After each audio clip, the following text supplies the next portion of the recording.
Well, we're doing this short series on happiness, and we're defining that as that elusive thing that everyone's looking for, that sense of inner peace, contentment, satisfaction, the ability to sit down at the end of a busy day, no matter what has been going on, good or bad, and be able to give that sigh of contentment. Everyone's looking for this. Why don't we find it? I'd say it's on offer to everybody. All 7 billion of us on planet Earth can have this, but why don't we find it? It's because we're looking in all the wrong places. Let's think about where we don't find happiness in this brief session. The main areas we look for happiness are in money, possession, positions, and relationships. And although they are good in and of themselves, and can bring moments of gladness to our hearts, they are not the source of this true joy and contentment. Someone this week has won £193 million on the lottery. Does that guarantee happiness? Certainly not. A few years ago now, there was a couple won 163 million on the lottery. And being interviewed on the television, they said, we can now relax, we can give up our jobs, we can spend time together and buy all the things that we've ever desired. Well, they did that. They gave up their jobs, they spent lots of time together, bought a beautiful house with acres of grounds around about it.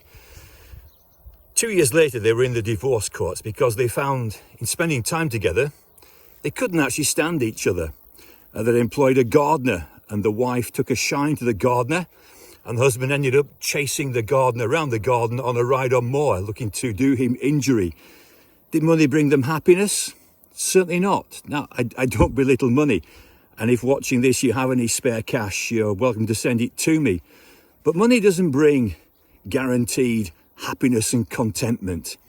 Position and power never bring us happiness. Look at all the world leaders. Look at people like Boris Johnson. Is he a happy chappy? Is there true contentment and joy there? Vladimir Putin, the world leaders. Is there true joy in positions of power? Well, certainly not. When people were asked in a survey, how much would it take to make you happy? Here was the common answer. It was always just a little bit more. How about more education? Will that make me happy? I don't decry education, but all the degrees in the world can never guarantee this elusive contentment and joy and peace and happiness. What about relationships? To find the magic perfect woman or man, life partner, does that guarantee this joy and happiness? Again, there are periods, that first flush of love, but that can soon dissipate and disappear.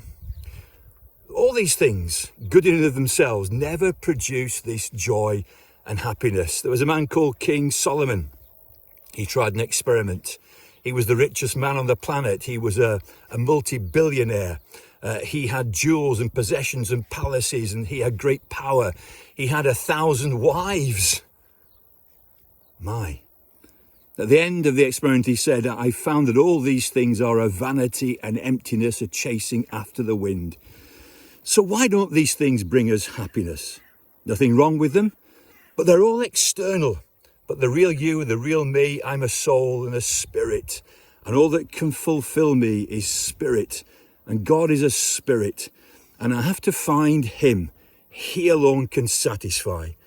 Well, we're thinking about what doesn't satisfy. Nothing wrong with money, power, position, possessions, relationships, but they never hit the spot. And the one I was made for is God, and sin is the problem. It's driven him out of my soul, and only Jesus Christ can put it right. We'll think about that next time.